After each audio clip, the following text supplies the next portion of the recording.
اليوم رح أعمل معكم ترند أحمد الزامل اللي صارت ضجة بالسوشيال ميديا.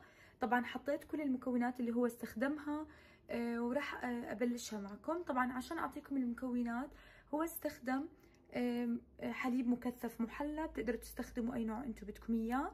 هاي طبعا لطبقة الكريمة.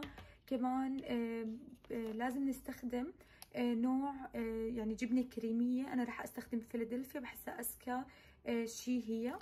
كمان رح أستخدم الكورن فليكس اللي هو استخدمه، هو شكله مثل الحبيبات، فرح أستخدمه. كمان رح أستخدم كريمة الحلويات، رح بدنا منها تقريبا نص لتر، فجبت منها. كمان فانيلا واي نوع شوكولاته انتم بتحبوه. طبعا انا جبت اكثر من نوع، هاي النوعيه وكمان هدول الانواع.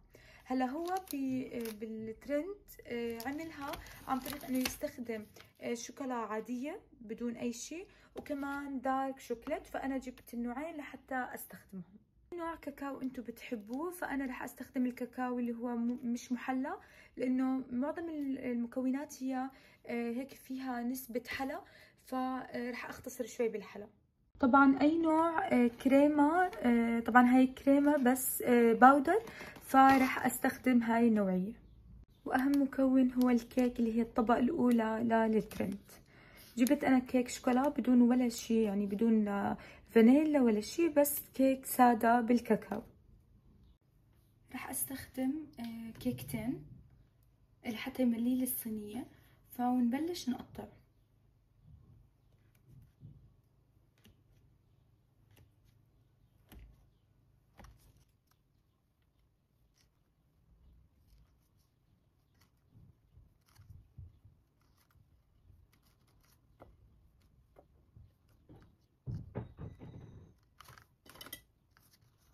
طبعا بتقدروا تستخدموا حليب مع شوكولاته جاهز، بس انا جهزته، حطيت معلقتين كاكاو مع حليب، وهلا راح اسقي الكيك فيهم.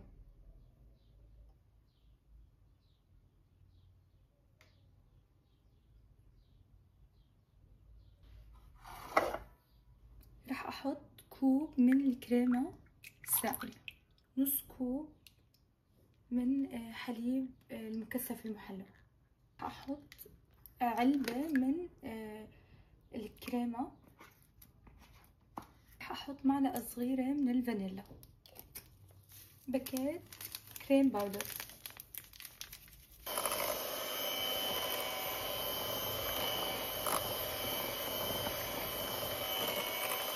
راح ابلش اوزع الطبقة الثانية، طبعا لازم بالتساوي لحتى يعني اغطي كل الكيك. هيك بس وزعت الكريمة على كل الأطراف. هلا راح أحط هدول الشوكولاتة اللي هي بتكون عادي وشوكولاتة دارك، أي نوع أنتوا بتحبوه. كمان نحط عليها نص كوب من الكريمة، كريمة الخفق. وهلا مع الشوكولا والكريمة راح نحطهم بالمايكروويف. هيك بعد ما طلعت من المايكروويف راح ابلش اني هيك اخلطها، واحاول اني كل الشوكولات تنخلط مع الكريمة. شوفوا كيف ذابت، وهيك صارت زي كأنها سائلة، لحتى تسهل علينا لما احنا نصبها فوق الطبقة الثانية. وهلا طبقة الشوكولا، فكل طبقة أذكى من الثانية، فأنا كتير متحمسة إني أجربها. طبعا هي أول ما تحطوها يعني بالميكرويف بتكون ساخنة، وهديك طالعة الطبقة الثانية يعني طالعة من الثلاجة، فبتكون شوي هيك جمدت نتفة. فلما احنا نحط الطبقة بسرعة بنقدر انه نوزع الشوكولا بدون ما تتخالط مع تختلط يعني مع الطبقة الكريمية. خلصنا الطبقة الثالثة. هلا راح شوي احطها بالثلاجة لحتى تبرد شوي، واعمل الطبقة الأخيرة. الطبقة الأخيرة نحتاج كمان شوكليت مع شوية كريمة لحتى أدوبهم كمان بالمايكرويف.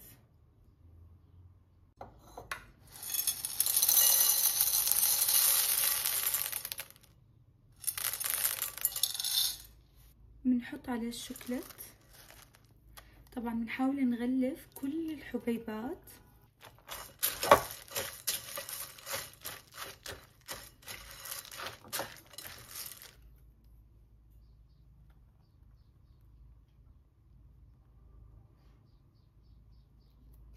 وكمان راح اخلط. طبعا هلا الكاكاو بسرعة بينخلط مع انه بيلزق بالشوكولات الدايب، وهيك بكون اللي بدي اياه. هيك الشكل لما تتغلف كلها بالكاكاو. هلا راح احطها كطبقة اخيرة للحلى اللي احنا بنعمله. هلا راح اوزع عليها طبقة الكورن فليكس.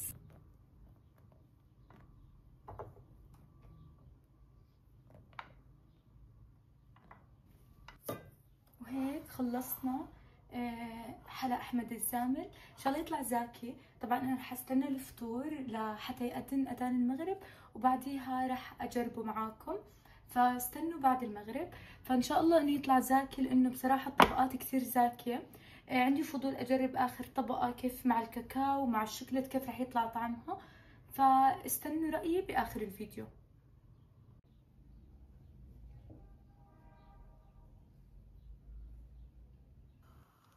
طبعا هون بعد ما طلعتها من الثلاجة، فهلا لحظة انه اجربها. طبعا هيك انا قسمتها بالسكينة. اوكي هيك طلعت. هلا بدي ادوقها اشوف كيف طعمها. شوفوا ما احلاها طبقات. طبقة الكيك والكريمة والشوكولاتة والكورن فليكس اللي فوقيها.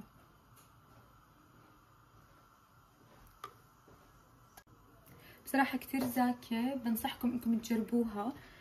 طعمها هيك في اكتر من نكهة، وكل اشي زاكي، فبصراحة كتير زاكية.